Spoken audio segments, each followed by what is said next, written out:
Present ఎక్కడ చూసినా పెద్ద మాని అయితే కొనసాగుతోంది. సినిమా ఎలా ఉంది, పర్ఫార్మెన్స్ ఎలా ఉందనే విషయం పక్కన పెడితే సినిమాలో అందరినీ ఒక విషయం ఆశ్చర్యపరిచింది.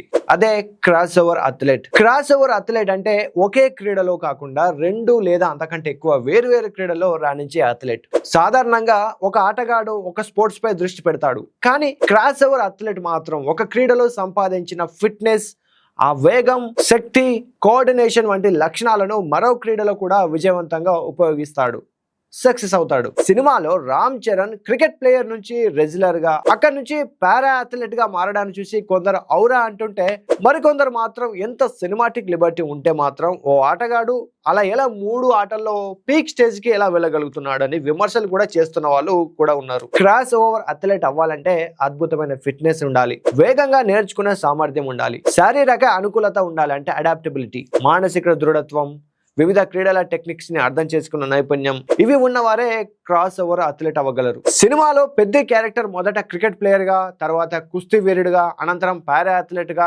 ఇంటర్నేషనల్ స్థాయిలో పార్టిసిపేట్ చేస్తాడు. పెద్ద మాదిరిగానే రియల్ లైఫ్ లో కూడా క్రాస్ ఓవర్ అథ్లెట్లు కొందరు ఉన్నారు. ఆ అథ్లెట్లు ఎవరు, వారి స్టోరీ ఏంది, ఇవన్నీ కూడా ఈ వీడియోలో తెలుసుకుందాం.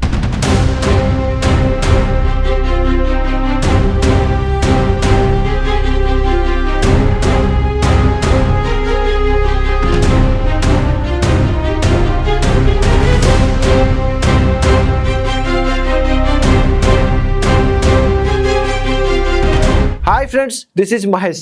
క్రాస్ ఓవర్ అథ్లెట్లు అనగానే ముందుగా మనకు గుర్తొచ్చే పేరు ఏబిడి. 2004 నుంచి 2018 వరకు దక్షిణాఫ్రికా తరఫున అంతర్జాతీయ క్రికెట్ ఆడాడు ఏబి డివిలియర్స్.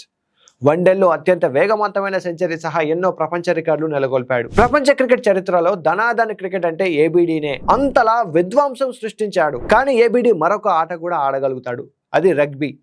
స్కూల్ రోజుల్లో మంచి రగ్బీ ఆటగాడిగా డివిలియర్స్ గుర్తింపు పొందాడు. అయితే ప్రొఫెషనల్ స్థాయిలో రగ్బీ కెరీర్ ను కొనసాగించలేదు. ఇక టెన్నిస్, టీనేజ్ వయసులోనే టెన్నిస్ లో కూడా ప్రతిభ కనబరిచాడు ఏబిడి.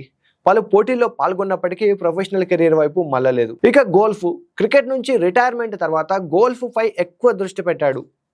స్క్రాచ్ హ్యాండిక్యాప్ స్థాయిలో గోల్ఫ్ ఆడగల నైపుణ్యం ఏబిడికి ఉంది. పలు ప్రో ఆర్మ్ టోర్నమెంట్లలో కూడా పాల్గొన్నాడు. ఇక్కడ ఒక విషయం గుర్తుంచుకోవాలి, ఏబిడికి క్రికెట్ తో పాటు రగ్బీ, టెన్నిస్, గోల్ఫ్ లలో అసాధారణ ప్రతిభ ఉన్నా ప్రొఫెషనల్ స్థాయిలో ప్రపంచాన్ని ఏలింది మాత్రం క్రికెట్ లోనే. కానీ ఇప్పుడు చెప్పబోయే ముగ్గురు అథ్లెట్లు మాత్రం 2 వేరు క్రీడల్లో, జాతీయ జట్లు, ప్రొఫెషనల్ లీగులు, ప్రపంచ కప్లు ఆడి చరిత్ర సృష్టించారు. ముందుగా చెప్పుకోవాల్సింది ఎలిస్ పెర్రీ.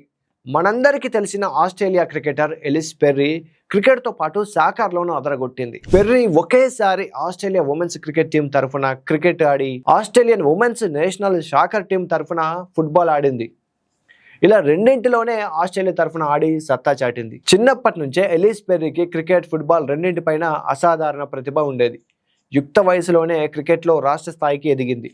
అదే సమయంలో జాతీయ జట్టు సెలెక్టర్ల దృష్టిని ఆకర్షించింది. ఆమె ప్రతిభ అంతగా ఉండడంతో ఆస్ట్రేలియా 2 జాతీయ జట్లలోనూ చోటు సంపాదించింది. ఫుట్బాల్లో కేవలం 16 ఏళ్ల వయసులోనే ఆస్ట్రేలియా జాతీయ జట్టుకి ఎంపికైంది.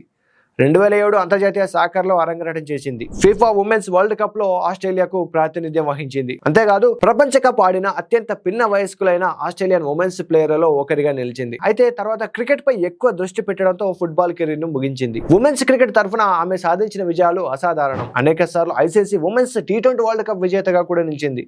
అదే సమయంలో ICC women's player of the decade గా కూడా ఎలిస్ పెర్రీ నిలిచింది. ఇటు బ్యాటింగ్ లో, బౌలింగ్ లో ఆల్రౌండర్ గా ఎలిస్ పెర్రీ ఉమెన్స్ క్రికెట్ లోనే ఒక లెజెండ్ గా నిలిచింది. అయితే ఎలిస్ పెర్రీ ఫుట్బాల్ ని వదిలేసి క్రికెట్ వైపు మళ్ళడానికి కారణాలు ఏంటంటే, క్రికెట్ లో ప్రపంచ స్థాయి విజయాలు సాధించే అవకాశాలు ఎక్కువ కనిపించడంతో పూర్తిగా క్రికెట్ పైన దృష్టి పెట్టింది పెర్రీ. ఎలిస్ పెర్రీ తర్వాత చెప్పుకోదగ్గ పేరు బో జాక్సన్. క్రీడా చరిత్రలో అత్యంత ప్రతిభావంతులైన అథ్లెట్లలో ఒకడు. ఒకే సమయంలో అమెరికాలోని 2 అతిపెద్ద ప్రొఫెషనల్ లీగులైన major league baseball, national football league, American football league అన్నట్టు ఈ రెండిట్లలో ఆడిన rare sports person. Bo Jackson చిన్నప్పటి నుంచే, అంటే స్కూల్, కాలేజీ రోజుల్లో నుంచే football, baseball, track and field వంటి క్రీడల్లో అద్భుత ప్రతిభ చూపించాడు. కాలేజీలో ఆయన ఫుట్బాల్ అద్భుతంగా ఆడడంతో 1985లో అత్యుత్తమ కాలేజీ ఫుట్బాల్ ఆటగాడికి ఇచ్చే హోయిజ్మన్ ట్రోఫీ గెలుచుకున్నాడు. అదే సమయంలో బేస్బాల్ కూడా ప్రొఫెషనల్ స్థాయిలో రాణించగల సామర్థ్యం ఉండడంతో ఈ 2 క్రీడలను కొనసాగించాలని నిర్ణయించుకున్నాడు.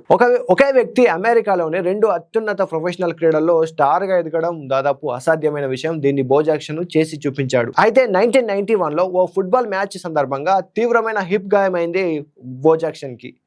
ఆ గాయం కారణంగా NFL కెరీర్ దాదాపు ముగిసిపోయింది. అయినప్పటికీ తిరిగి కోలుకొని వచ్చి కొంతకాలం బేస్బాల్ ఆడడం మరొక గొప్ప విషయం. ఇక బో జాక్సన్ తర్వాత క్రాస్ ఓవర్ అథ్లెట్లలో చెప్పుకోదగ్గ మరొక పేరు డియాన్ సాండర్స్. ఇతడు కూడా సేమ్ 2 ప్రొఫెషనల్ క్రీడల్లో ఒకేసారి పాల్గొన్న అరుదైన ఆటగాడు. అమెరికాలోని నేషనల్ ఫుట్బాల్ లీగ్ లో, మేజర్ లీగ్ బేస్బాల్ టోర్నీలోను ఈ రెండిట్లలోనూ ఒకేసారి స్టార్ స్థాయికి చేరుకున్నాడు. బో జాక్సన్ తో పోలిస్తే డియాన్ సాండర్స్ ఎక్కువ కాలం 2 క్రీడల్లోనూ కొనసాగాడు. ఫుట్బాల్ లో అయితే హాల్ ఆఫ్ ఫేమ్ స్థాయికి కూడా చేరుకున్నాడు. ప్రస్తుతం ఆట నుంచి రిటైర్డ్ అయిన తర్వాత డియాన్ సాండర్స్ ప్రముఖ కోచ్ గా మారాడు. ప్రస్తుతం కొలరాడోనా బఫెలోస్ ఫుట్బాల్ కార్యక్రమానికి ప్రధాన కోచ్ గా పనిచేస్తూ కాలేజీ ఫుట్బాల్ లో కూడా ప్రభావం చూపిస్తున్నాడు. సో పెద్ద సినిమాలో చూపించిన క్రాస్ ఓవర్ అథ్లెట్స్ కాన్సెప్ట్ పూర్తిగా కల్పితం అయితే కాదు. అయితే రియల్ లైఫ్ లో బో Jackson, Deion sanders, Ellis peri వంటి అథ్లెట్లు సాధించినది కూడా సాధారణ విషయం అయితే కాదు. ఒక క్రీడలో ప్రపంచ స్థాయికి చేరడమే కష్టం. అలాంటిది 2 వేరు క్రీడల్లో దేశాన్ని, అభిమానులను గర్వపడేలా చేయడం నిజంగా అసాధారణ విషయం. Hats off to them. Ellyse Perry, Bo Jackson, Deion Sanders, AB de Villiers వీళ్ళలాగా మల్టీ క్రీడల్లో అంటే క్రాస్ ఓవర్ అథ్లెట్స్ గా మీకు తెలిసిన వారు అంటే మీ చుట్టుపక్కలలో ప్రొఫెషనల్ ప్లేయర్స్ గా గుర్తింపు పొందకపోయినా మల్టీ క్రీడలు ఆడేవారు ఎవరైనా ఉంటే ఖచ్చితంగా కమెంట్ చేయండి. అలాగే మా ఇన్ఫో నచ్చితే లైక్ చేయండి.